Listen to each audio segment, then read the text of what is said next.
Hello, film fans. Welcome to the Film vs. Film podcast. My name is Martin Harries, your host, and I'm joined by the film encyclopedia man, Boaz Dix. We are a couple of filmmakers on occasion, but mainly can't stop yapping about movies. On this podcast, every episode we pick a topic from a film that's coming out at the cinema or on VOD. Myself and Boaz pick our favourite film from that topic, or team up against a guest and battle it out to decide which film will become the greatest film of all time. If you enjoy this podcast, please leave us a 5-star review and subscribe. Please enjoy part 2.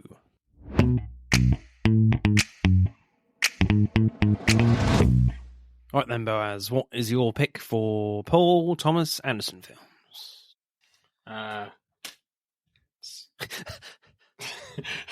I was trying to think of something funny and I got it. All right.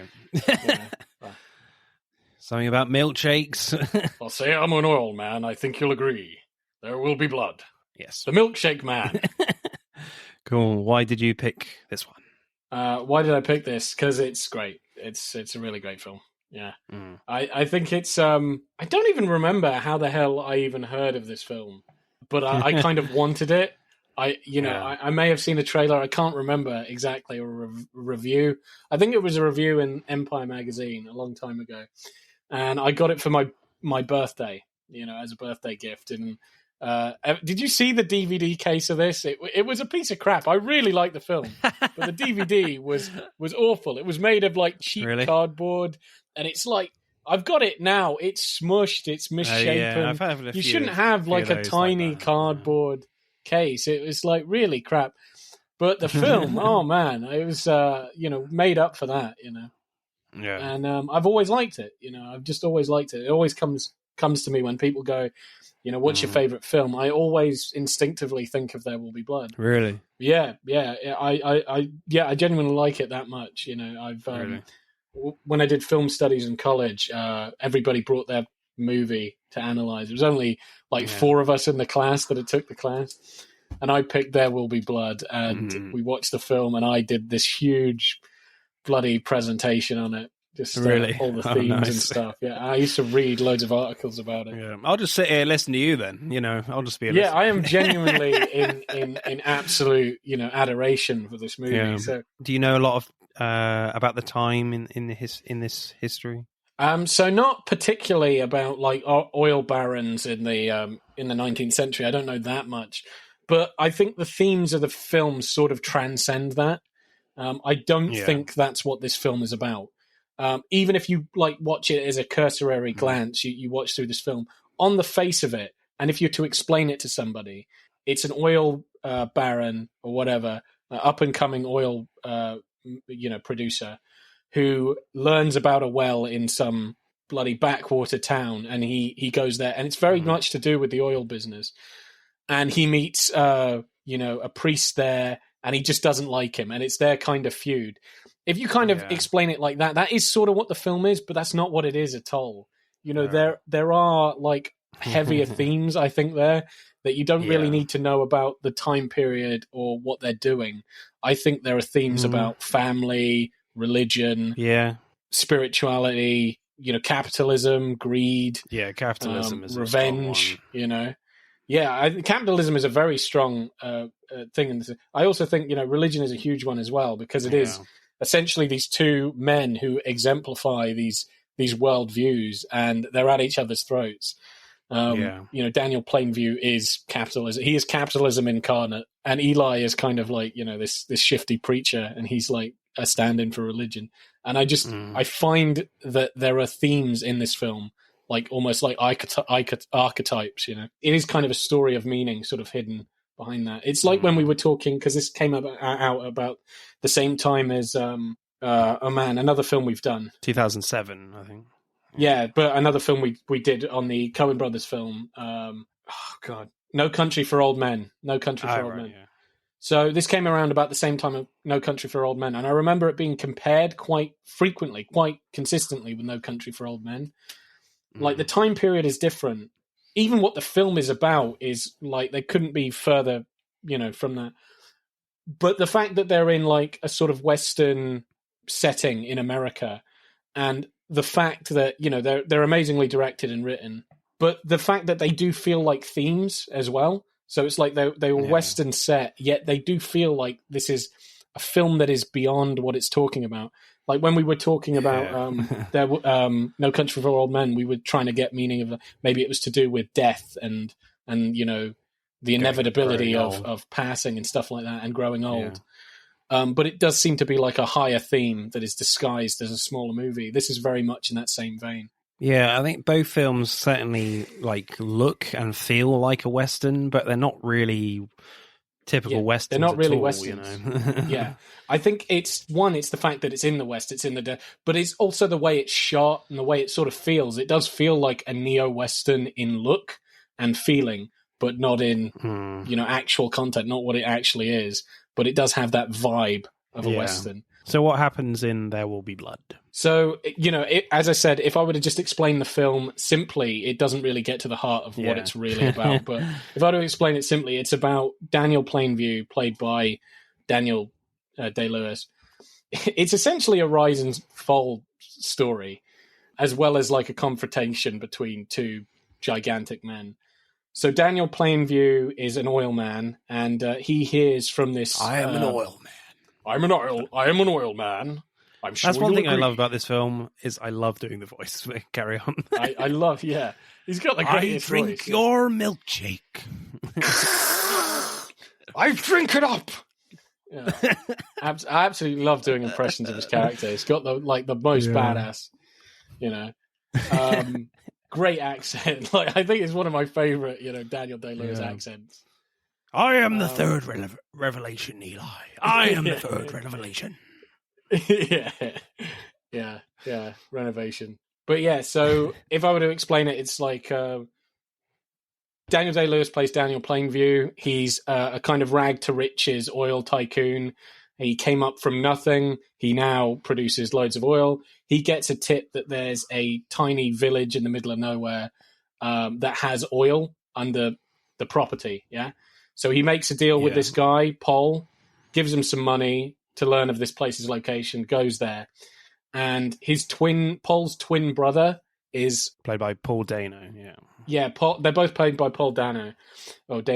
He also lives there, and he basically sees through Daniel Plainview's facade that he's just going to buy the land because he likes to hunt quail, because he doesn't want to pay these guys, you know, the ridiculous amount that it's actually worth. But it kind of annoys him that this guy can beat him at his own game. Like, he knows there's oil down there as well, Eli. So he tries to get him to pay him at $5,000. So most of the film is him trying to, you know, buy the land and get oil from this place, and him essentially constantly butting heads with the local priest. That would be the very simple view of what the film's about. But a lot happens, really, so I can't... You can't really condense it like that. Like, you've got, you know, his son, and his son's deafening, and you know, his long-lost brother, and all this other shit that goes on. Yeah, my favourite aspect of the film is the relationship between HW and Plainview. Not so much Paul Dano's character. I mean, it's really great, but that's the one that really is thought-provoking to me. Yeah, definitely, Yeah, because as I was saying, you know, the theme of family and, you know, I mean, that's ever present in their relationship. And I think especially their relationship before he's deaf is incredibly heartwarming and sweet, and he really does care for him. And then even afterwards, it's like his deafening really does affect their relationship and the ability for Daniel to even cope with him or even sort of connect with him, you know? Yeah. Let's get straight into directing then. I love how the opening scenes do so much storytelling where nobody says a word for about 15 minutes. Yeah. We follow like Daniel Plainview as like a silver miner, then discovers oil, you know, then has a crew around him that literally has bucket loads of oil they get out of the ground. You're even skipping stuff there because when he first finds silver, he breaks his leg. He breaks his leg finding silver and literally drags his ass miles, you know, to sell the silver. Yeah. I remember I saw I watched a review by Quentin Tarantino, his review of this film. And as far as he was concerned, because Daniel Plainview in the first 15 minutes, it shows the hell he's been through to get this rich. Yeah. And as far as Quentin Tarantino's said, he said you can make an entire movie about how he dragged his ass several miles to town. Like, literally, he can't even walk. He is pulling himself along to get money. And he said, like, to be honest, you can excuse everything he does after that. He can be a complete lunatic. He could kill a man. He is suffered, you know? Yeah. But I think the really interesting thing for me about that scene is that you really establish what's going on in who this guy is the fact that, you know, he breaks his leg, but what's the first thing he does? He gets the silver and puts it in his pocket. He doesn't look after his leg, doesn't see how, you know, you see how messed up his leg is. First thing he does, gets the silver, puts it in his pocket. His leg is fucked. He goes straight down into the mine. Again, he cannot walk, gets the silver in his pocket and drags his ass there to sell it. Yeah. You know, even when they're tending to his wound on his foot, he's making sure that silver gets sold. And then I even loved like the next scene where he goes into the oil business, just him and a couple of guys. Just like how much detail is in that. You know, they've got the actual derrick. It's real. It's a real thing that they've constructed. They are really digging through a giant hole. This all looks very real and earthy and practical. And one of his friends has a baby. You know, he's cradling a baby and kissing. So, you know, that's his friend's baby. Like this thing... Again, no talking. This is kind of like the beginning of Up, where it's just doing all visually. So he comes from nothing. He got rich on silver. He built an oil derrick with some friends. His friend has a baby. His friend dies a horrible death right in front of his eyes. And then he takes on that baby, you know, and becomes rich from the oil and stuff. And now you have the present day. And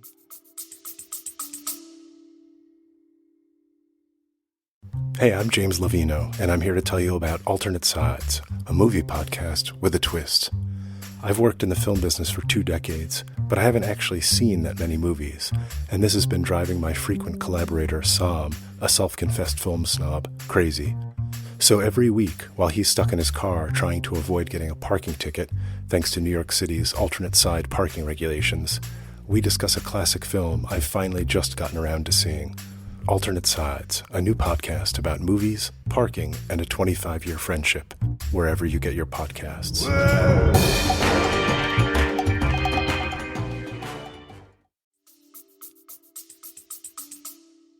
What's interesting about that opening scene as well is the music. It's like it's really ominous with these strings. It's like straight out of a horror film. And then, like, the music stops as soon as one of the men gets killed by their equipment falling on him. And, like, Plainview has to look after the dead guy's baby. But earlier there's a shot on the guy holding the baby, and he kind of comes over to Plainview and points at something to help him with the design of one of his drawings. Not particularly very specific in that way, but he pays no attention to the baby at all, you know. So you know right from the start, Plainview has no caring instincts, really. But when a bit of oil does land on the camera lens, it does spoil the scene a bit for me. I just really fucking hate that, because it just takes me out straight away, and it's like, really? Stop it. I have said this before, but... What, breaking the fourth wall? It just pisses me off. No, I didn't mind it, you know. It was... I do like when, you know, the prod goes straight through the ground and they pull it up, and he does that where he just slides his hand down it and then raises it like, you know, yes, you know, like he's got an oil covered hand. It's almost, that was great. Yeah, I love that. Yeah, that's just beautiful. Great great camera angle, great music, great scene, and just the acting of it is just like, yeah, fuck yeah, we got oil. And that even the guy baptizes the baby in oil. Yeah, young HW, he kind of gives him a little baptism of oil. And I thought it was kind of adorable, because where you're saying he doesn't have paternal instincts, because as soon as the guy dies, he's got to look after this baby, and he's still covered in oil, still looking like a rugged man, and he's drinking some whiskey, and he's just looking at this baby who's crying, and he's like, what the, you could even see it in his eyes, what the hell do I do with you? Yeah. And he pours whiskey on the bottle and just gives the bottle doused in whiskey to the baby. It's like he's got no idea what the hell he's doing. You gave whiskey to a to a toddler. That's crazy. But he's got no idea what the hell he's doing.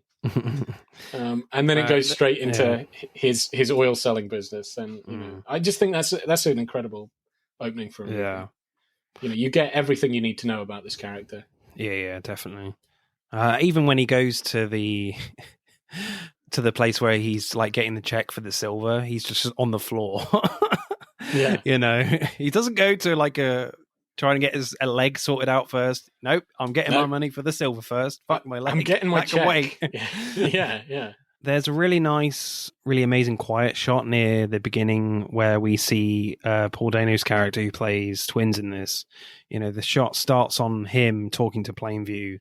Then as he walks towards him, the camera tracks around him and they're talking, and the camera slowly pushes in, and Dano is in silhouette covering like the right side of the frame. And then Dano asks to sit down.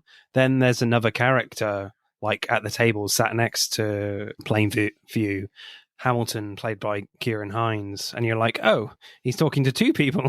And it's just a technically really well done shot, and so simple to like introduce a new character just to make it that much more intimidating for Paul Dano's character. I just thought that was really clever, but yet so simple. Again, like a really long push in that PTA loves, and it really works.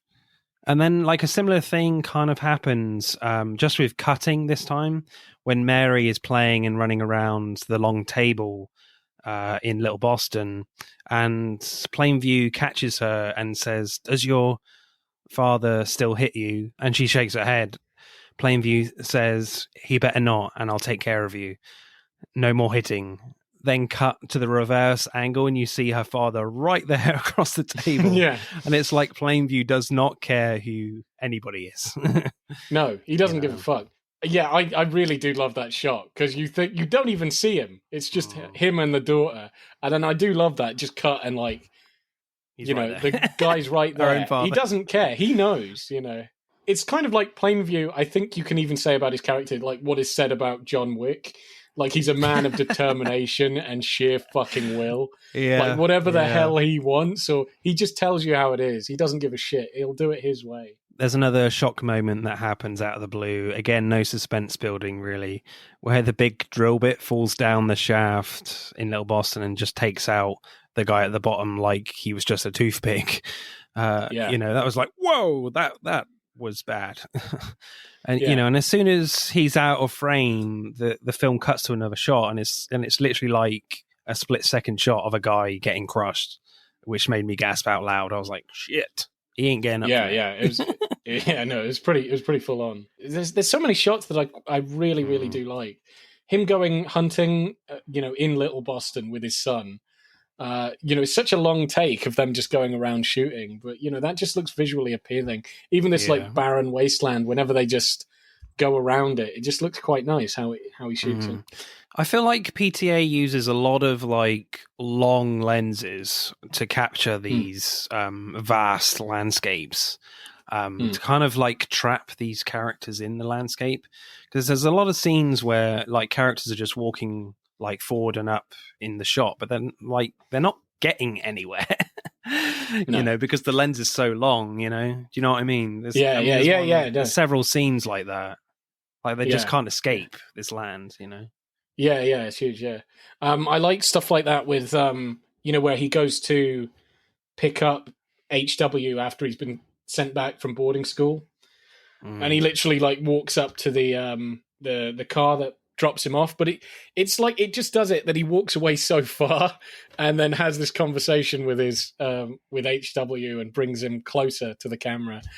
I don't know why I like that. It's just like setting up the scene, but having them, instead of cutting and tracking them and all that stuff, just have this long take of just the camera being stationary over like a great expanse. Like, he walks over there to walk all the way down over there.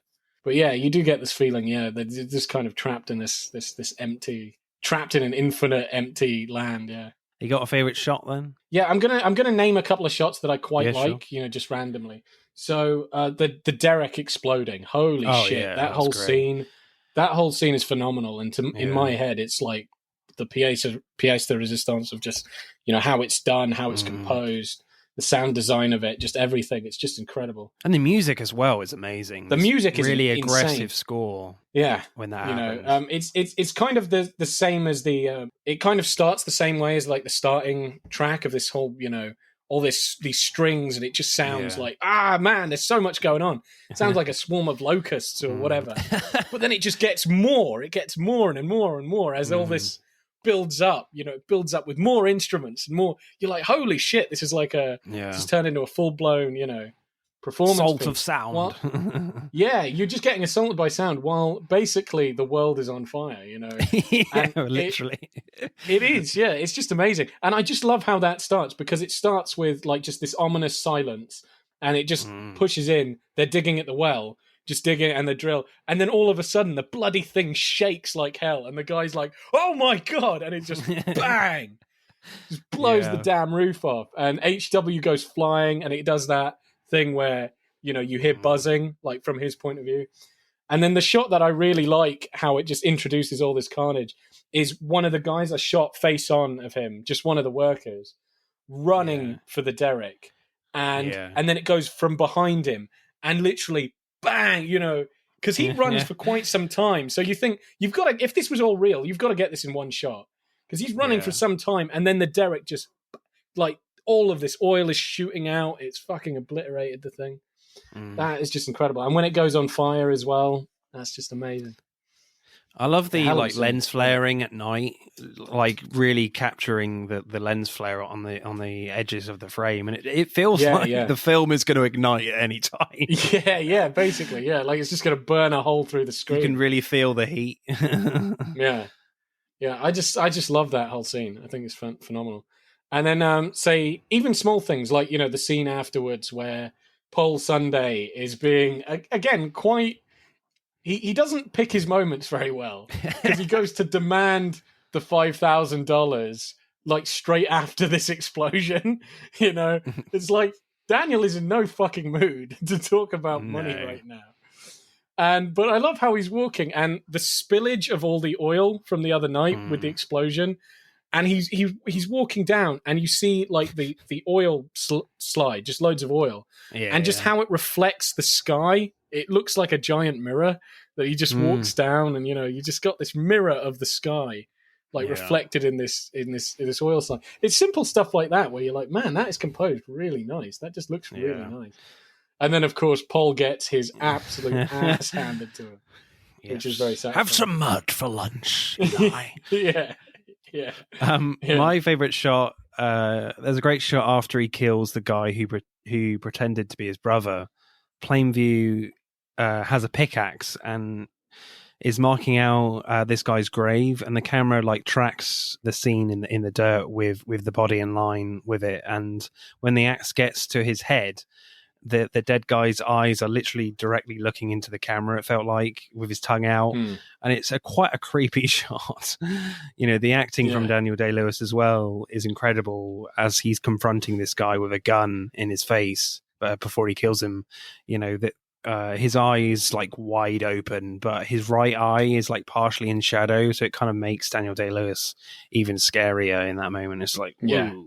It was genuinely quite creepy. And then also, like, after he's like, when he grabs his head and shoots him, and he's like, and he's struggling, and he just shoots him in the head.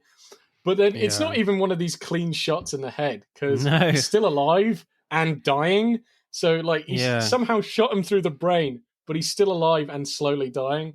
Yeah. And then you have this shot upwards of just Daniel Plainview watching him die. You're watching him watch him die. Just a shot on Daniel Day-Lewis's face of like this anger and sort of satisfaction as he watches this man die. It's a really dark scene. There's so many great scenes, man. It's just so rewatching it, there was actually one shot that I never noticed on a previous watching, and I suppose when you say my fetish for transitions, basically transitions, not don't cut that. Yeah. Don't have that cut off badly, But what was it? Where he's with his brother or his quote unquote brother on the beach, and then he's knowing something's wrong, and how he goes into the sea, and there's this bit where he's just looking at him from the sea to the beach, and you got the camera on Daniel as he's just looking at him, and then this wave goes over Daniel. Yeah, just as he's watching him, he's just staring at it. He doesn't see this wave come up behind him, and as it goes over, then it just cuts straight. It like transitions. It cuts straight to Daniel again, looking at him in like a tavern. Just again, like basically the same shot, but he's on land now. I just love how that kind of went together, where it was just like, and then he's in somewhere else, but still like, I don't trust this guy, No, I thought that was done really quite nice. It was almost a seamless move from the sea to a bar. Yeah, definitely. I quite like that. Yeah. So directing score for me for There Will Be Blood with a bit of milkshake. I'm going to go 9.1, I think. I think this film is certainly masterfully directed by Paul Thomas Anderson, one of his strongest films he's made. But again, I think where this film excels is in the writing and the acting. I think the acting is and the writing both really are exceptional. They really are. And both these films have such great rewatch value. And I just feel like you can get more and more out of these films the more you watch them. There's always something new to get out of them. Yeah, I'll give you some examples of things that I've picked up on my rewatches of this film particularly that I thought were great. So actually, it's mainly in the last scene, but there are plenty that are darted throughout. But one thing that I quite like is when he's in the bowling alley and Eli wakes him up. Yeah, I just thought the kind of irony of the fact that he's rich now. He's very, very rich. He's a millionaire. Mm-hmm. Yet he dresses like he looks like he's bloody homeless. He's got a like look at how he looks. He looks scruffy. He looks homeless. An old man. And have you noticed he's actually collapsed and drunk in the gutter lane of the bowling alley? So it's so funny, the irony that if you watch that scene, that he went from nothing and now he's alone and drunk in a gutter. Like all of that was for nothing. And Eli is so smartly dressed. He's got a new shiny cross, really smart clothes. Yet he has no money. He has no money. He's poor. Everything's shit with him. Yet he looks like he's living the life. And Daniel, but he looks like money, but he ain't got none. No, and Daniel looks poor. He looks like a bum. So, score, Bowers, what are you going for directing? Oh, my score. Yeah. Now, I'm going to go pretty damn high because I just, even with direction, I think rewatching this film, even just visually, I think it's a very pretty movie. It's a beautiful movie. And I can rewatch it just again and again. I get quite a kick out of it. But yeah, I'll get maybe even a 9.7. Actually, I'll go pretty damn high. Okay. Screenplay then. I really enjoyed the constant battles Daniel Plainview and Eli Sunday have to gain power in Little Boston. There's a scene where Eli asks to bless the well before they turn the drill on, and Plainview's like, sure, go ahead. But Plainview blesses the well himself with his son and Mary, the young lady from the town, using the family values story and saying this is for the children, etc. But which deep down is a complete lie. When Plainview blesses the well, everyone walks off, and Eli is just standing there. He's standing still and puts his head down while everyone's just leaving, to get refreshments. And it's like the first blow goes to Daniel Plainview, and it's like, well, how is Eli going to react from this? What's he going to do? I love that line because when he's talking to Daniel about blessing the well, he says, "Let me bless the well." He says, "First, you will say," he's demanding something from Daniel. I think Daniel can't stand him because, ironically, he's very much like him. I do find that the kind of irony about the character. It's he doesn't like anybody, and he's having this struggle to find somebody that he likes or some sort of family. And I think the fact is Eli? Daniel. Daniel is always struggling to find somebody to connect to. And I think, he did have some sort of connection with his son, or, quote unquote son, that he was trying to shape him into a guy like him. And he clocks on that his brother is not his brother because he's not very much like he is. Because you No, remember yeah. that speech he's telling him, he's like, I don't like anybody. Like he literally drops his guard because he pretends to be a family man. He pretends to care about the community, but he just opens up to him and says, I hate most people. I just don't like anybody. And he goes, you know, do you get envious? You know, do you get angry? And he's like, no. And he's like, well, if it's in you, it's in me. Yeah, if it's in me, it's in you. But he kind of works out that he's not his brother, I think, because he's nothing like him. He's not a vengeful, egotistical man. Whereas Eli is very egotistical. Eli is also very petty. They do constantly butt heads. I think they're very much like the same person, but just you know, he's an oil man and the other guy's religious. I feel like Eli is very disillusioned, though. He's not as strong as Daniel, and I think he takes a different route. Daniel is a tough man, and Daniel is a physical man, and Daniel is a strong man. But where Eli has to sort of, he goes, you know, under that by he's good with words, he's good at throwing ghosts out of doors. Yeah, throwing ghosts out of women. Do you know what I mean? He's good at like making a big, do you know what I mean, with his spirituality and his pomp and stuff like that. That's how he sort of tries to influence the world and tries to do what he does. But I think in a very real sense about what they both want to accomplish, they both want to be insanely top dog rich in and have Boston. They want to be the top dog. They want to have money and power. They're both very influential. They're both incredibly petty. They both just want to get one over on each other. I think they're very much like each other. And I think the irony of this film, because even on rewatches and stuff, what I've got on the meaning of this film is like, Daniel Plainview is a strange character because he hates this fucking guy. And there's no, you know, obviously he's a weasel. You know, Paul is a weasel. He's so unlikable. But he doesn't like this guy. But I do think they are very similar. And actually, if I think they sat down and talked, maybe they could get on. And even at the end where it's like, he says to him in the gutter, he goes, Daniel, my brother by marriage. But I think they really are very, very similar people. Yeah. But I think that's why they don't get along.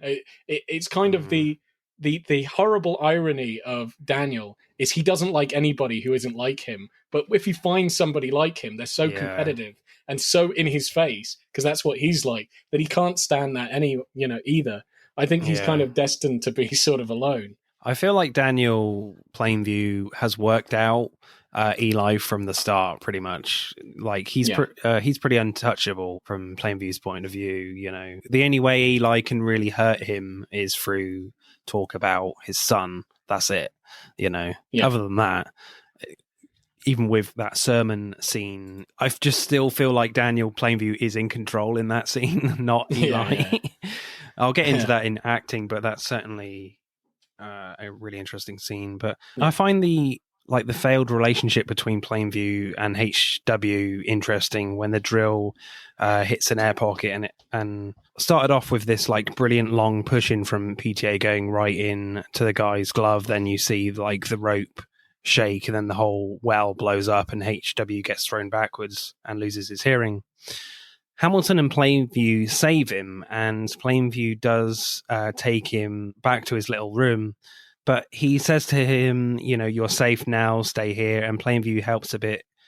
In cutting like the ropes off the well tower. But I'm like, you don't have to do that.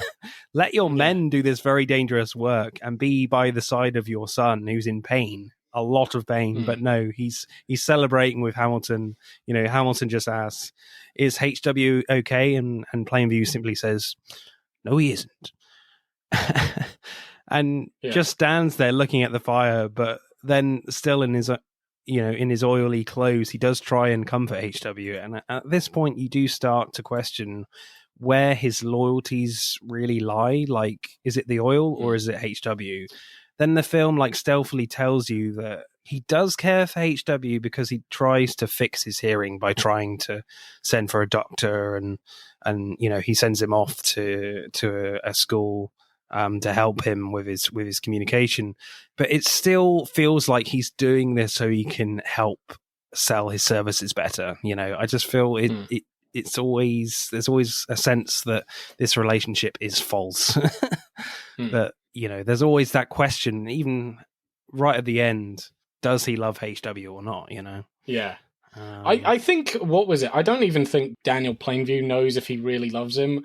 It's one of these things, like, I think he, I don't fully buy where he was like, I just needed you to sell, my business, and I just needed a handsome, an adorable face, and he kind of berates him.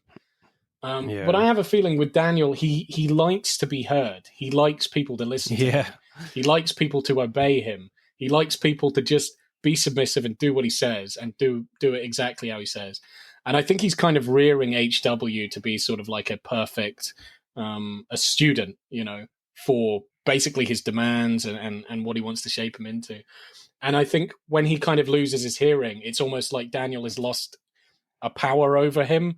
It's like, I think Daniel is really in love with himself. Daniel is in love with himself. And Daniel loves people to know how amazing he is. He loves to talk to people. Yeah. And this is probably why he just cannot stand Eli. Like, one, he can't...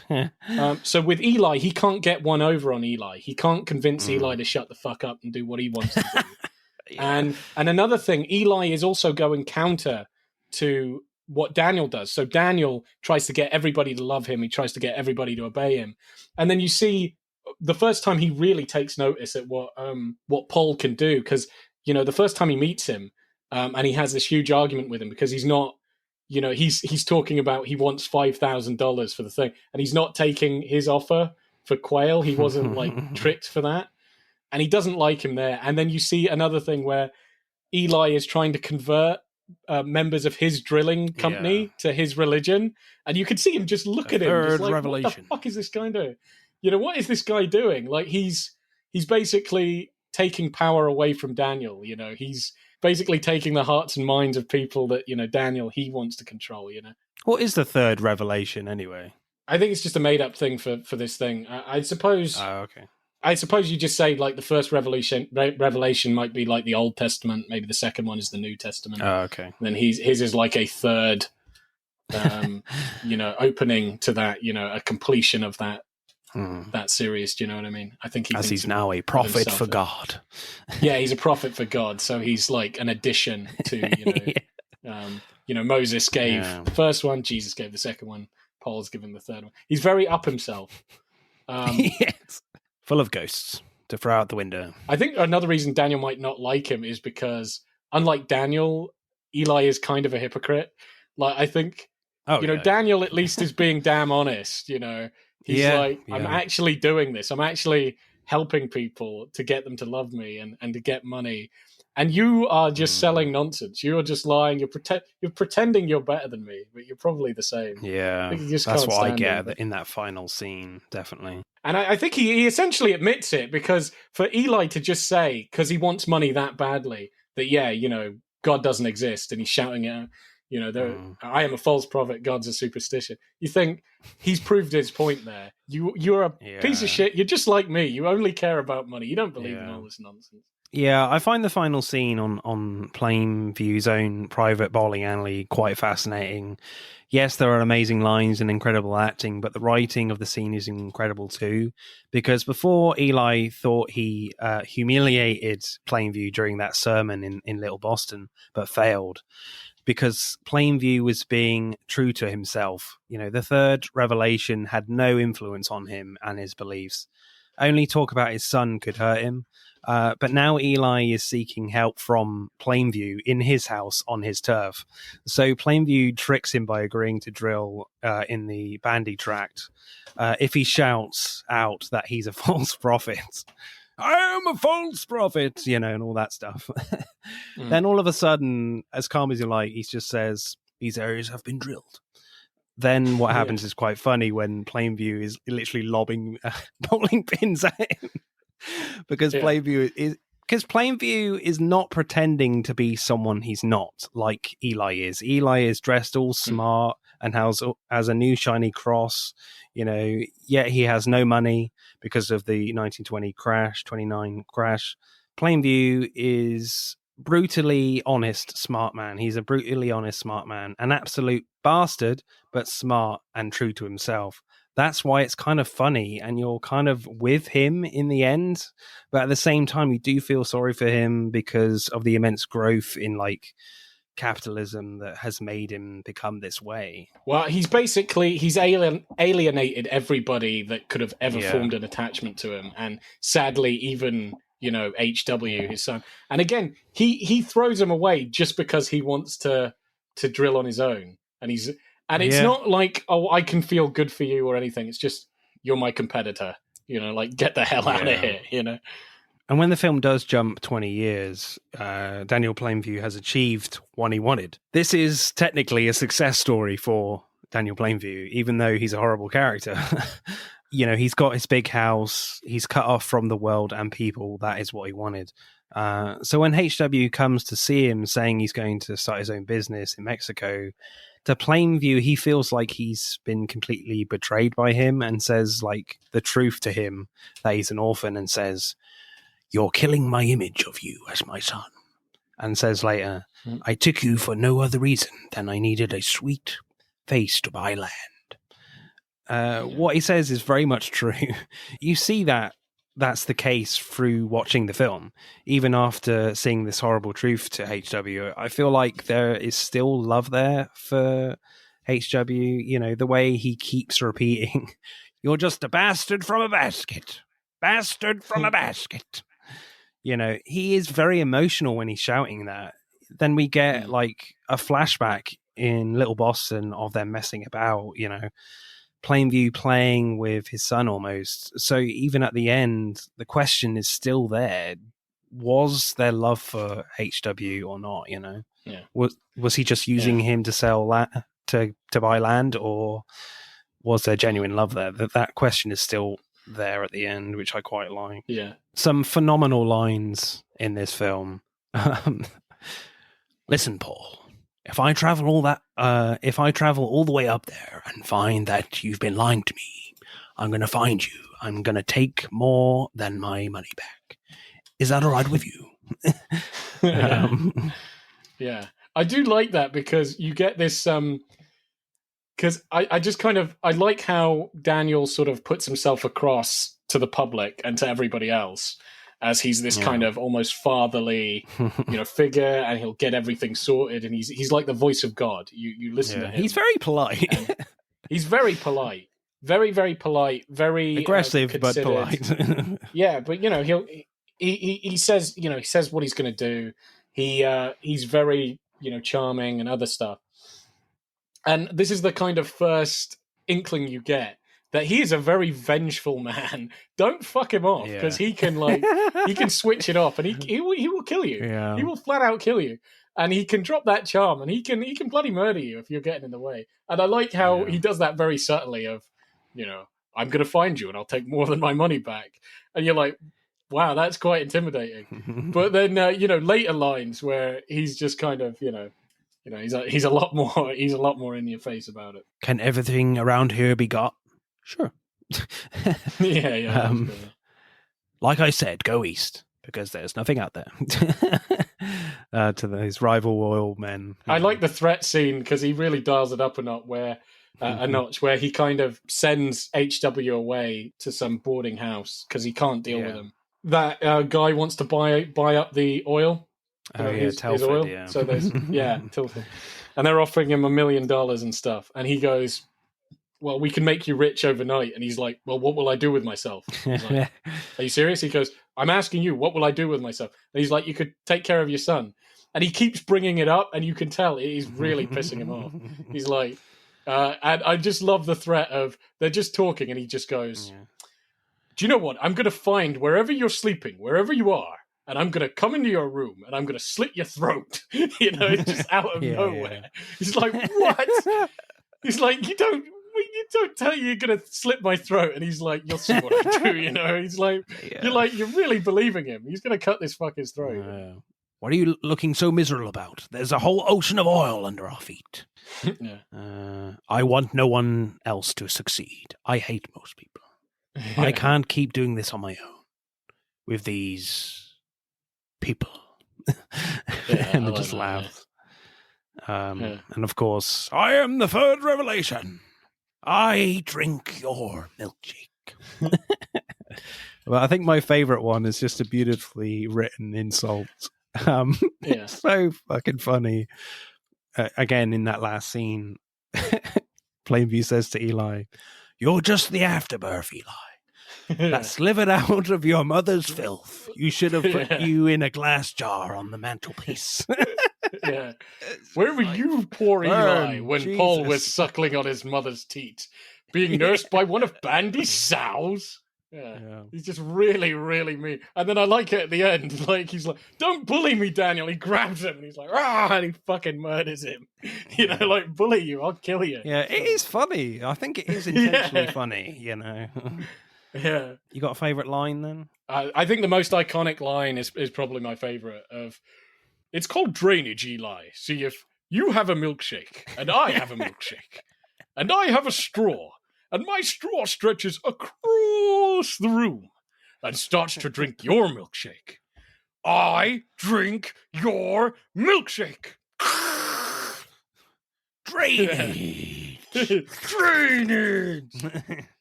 Yeah, I just love the ending scene. It's just amazing. The whole damn scene is incredible. Makes the film for me. I think this film, for me, would still be like, you know, maybe an 8 or whatever. You know, through most of the film, the last scene, the whole damn thing, makes it a 9, even a 10 for me. I just think the last scene is the greatest way anybody has ever closed a movie, in my opinion. But, you know, incredible scene. Yeah. Everything okay, Mr. Plainview? I'm finished now.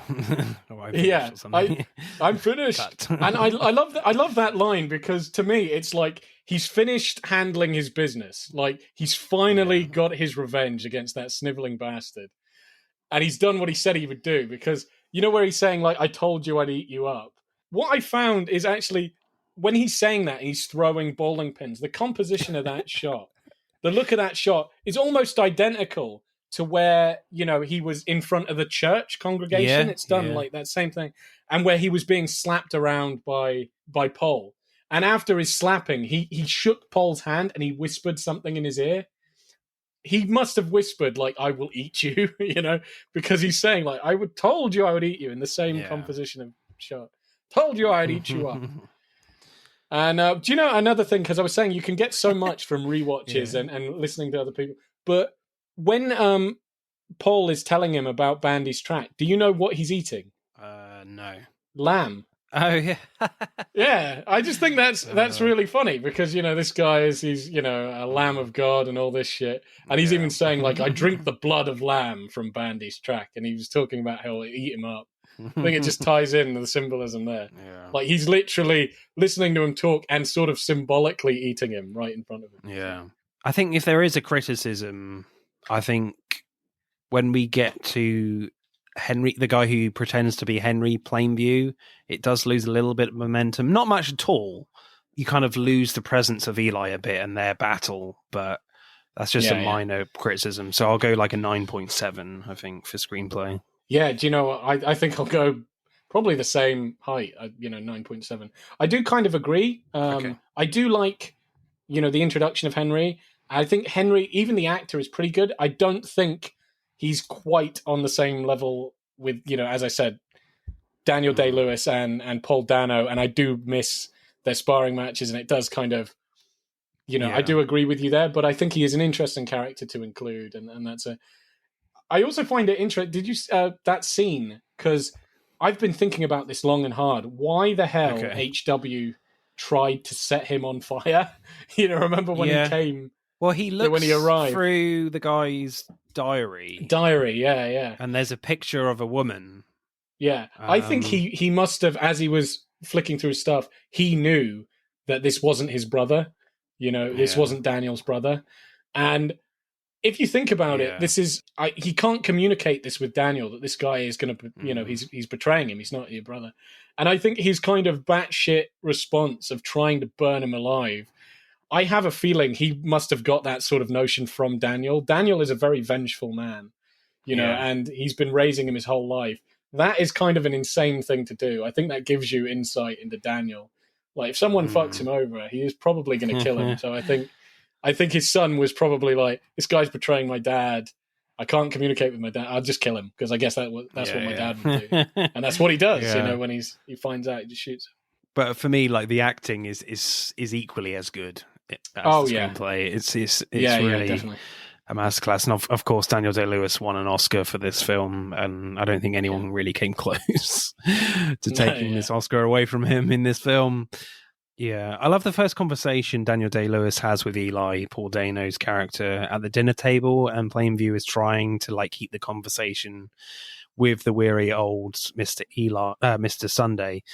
Eli keeps interrupting and demanding more money. You know, this is the first time like Daniel Day-Lewis looks quite pissed off at Eli while trying to stay polite to their family. Even the very first scene they have together, where Eli brings some wood for them for their fire when they're hunting for quail. He looks really earnest and overly welcoming. You know, they shake hands and Plainview smiles away. But as soon as Eli leaves, you can see on Daniel Day-Lewis's face that he's twigged this guy already, that he's very religious and could be an obstacle for Plainview, you know. The first sermon scene where Paul Dano as Eli is amazing, where he throws a ghost out of the door.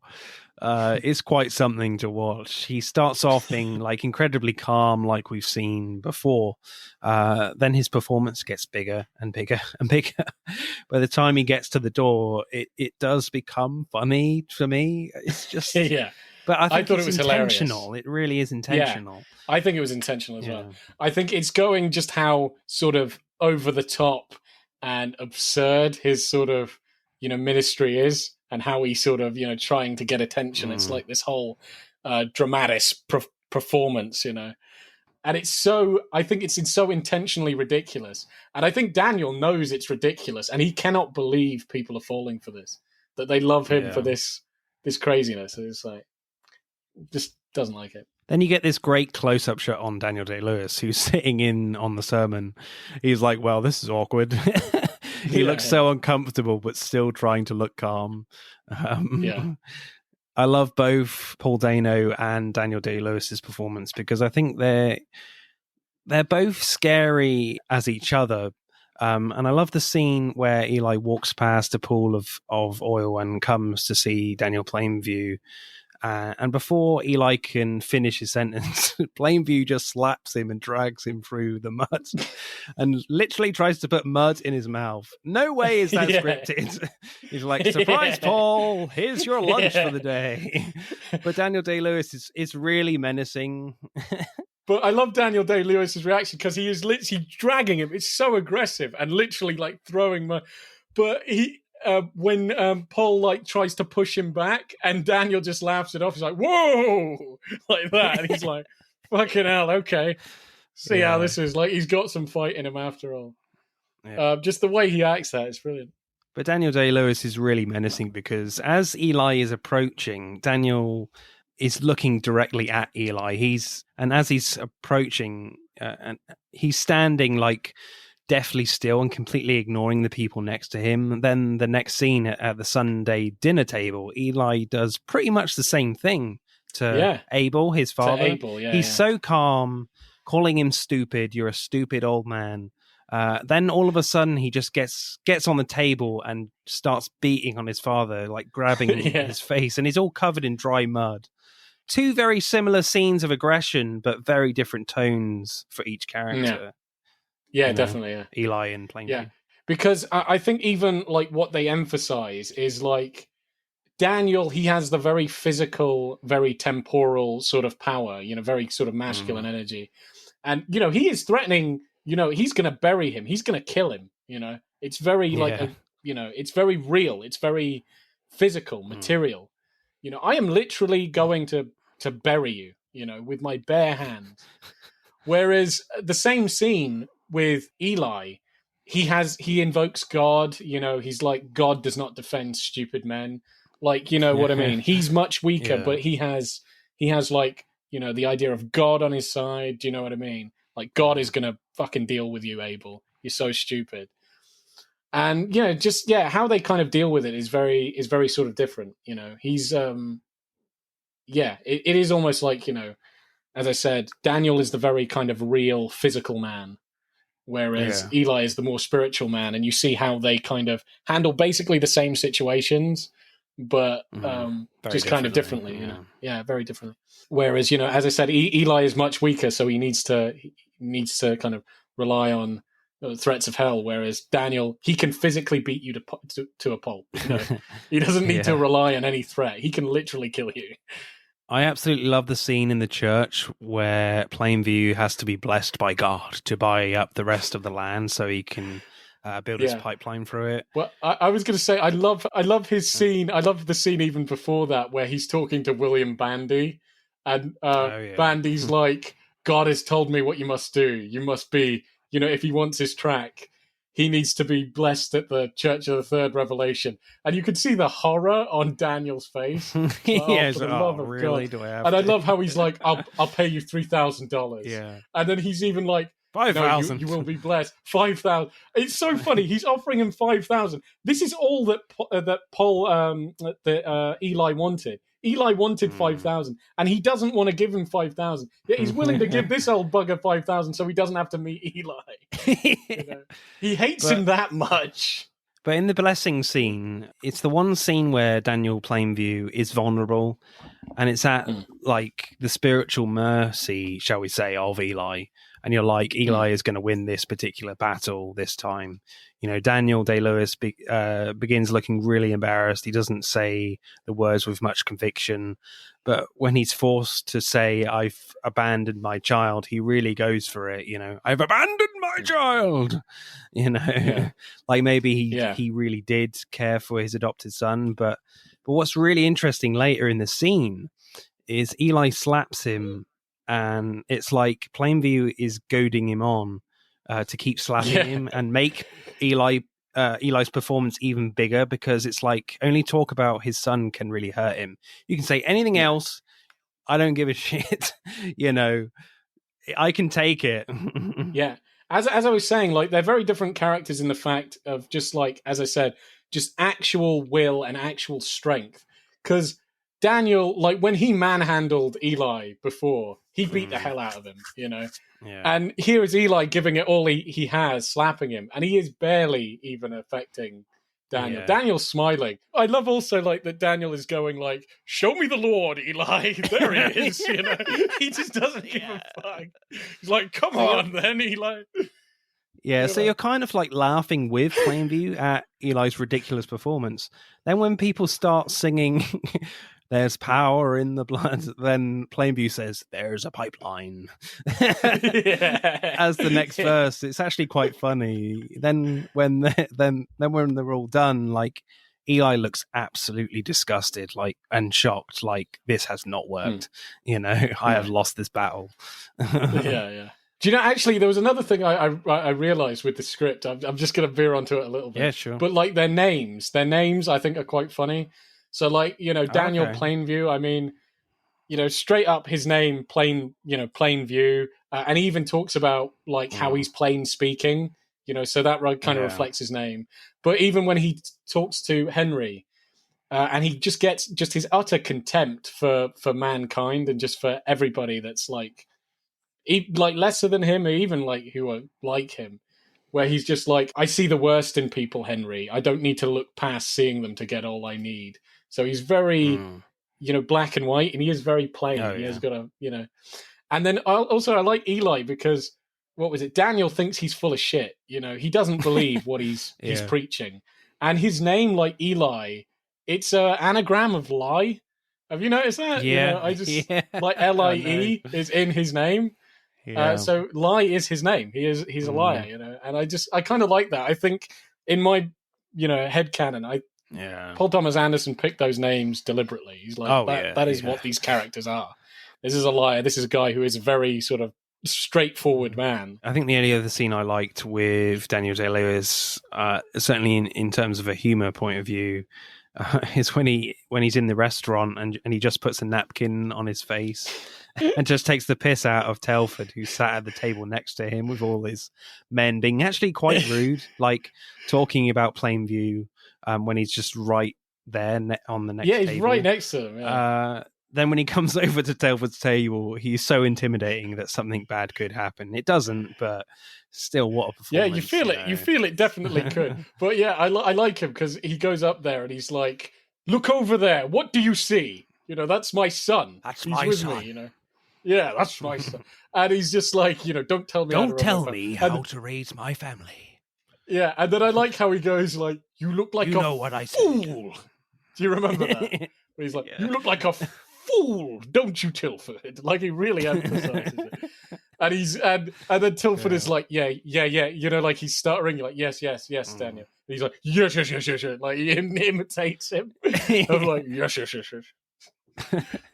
I like that. He's just really, he does feel like he could just like snap his neck at that point. He's so pissed off, but he keeps it in, Yeah. But yeah, that was a very funny scene. So, silly question. Favorite performance? Oh yeah, leaps and bounds, Daniel. Yeah, Daniel Day-Lewis. I think this is his baby through and through, and I do love, a lot of the other performances. I like HW. I think as a child actor, he does a pretty good job, and I like Paul Dano. There aren't that many characters who are like forefront of the movie. There are very good like side characters, and they're played competently. They're all very like on purpose complementary to Daniel Day-Lewis's character. Yeah, basically, They're not really. I would say, only those three have any sort of development, and Henry just a little bit more. But everybody else is kind of like the foal man to Daniel's like bubbling rage, essentially.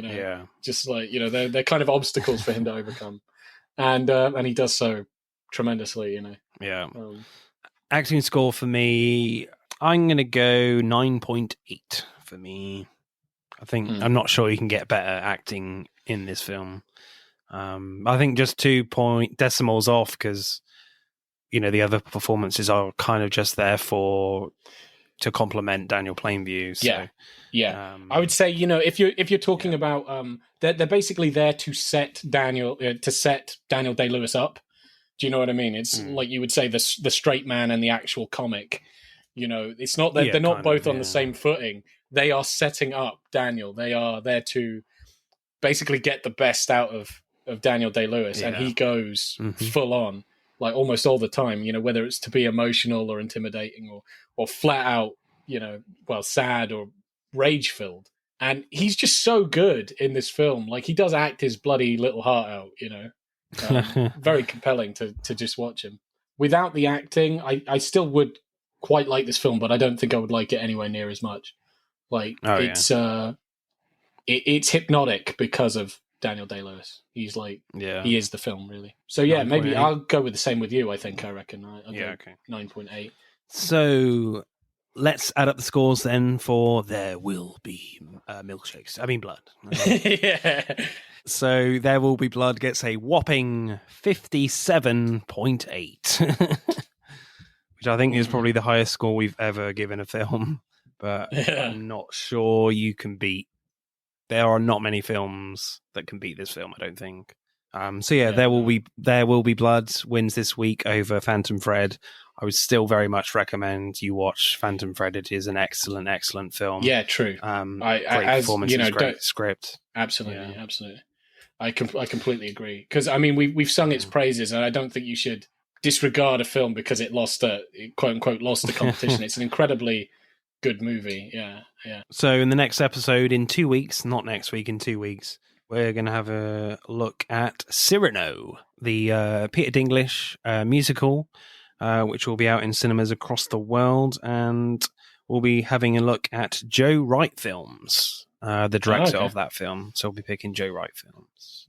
Cool. All right. Thank you, Boaz. You have been magnificent in your milkshake work today. Drainage. Bye.